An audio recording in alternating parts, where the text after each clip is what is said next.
I'm Lauren and I've got a 2-year-old and a 4-year-old called Ava and Asaba. Today we're going to do some treasure hunting.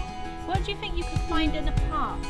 Their favourite way to play is just anything outside. They just love having the freedom to kind of run around and explore and get absolutely filthy. I encourage my children to play together by just creating an environment where they have a lot of things to do together and they can play alongside each other but also interact. Some advice that I'd offer parents is not to put too much pressure on yourself. Just get outside, find the fun in everyday kind of things, like whether it's just running around the park. Like, it doesn't have to be anything amazing or spectacular. It's just as long as you're there, then they're going to be happy.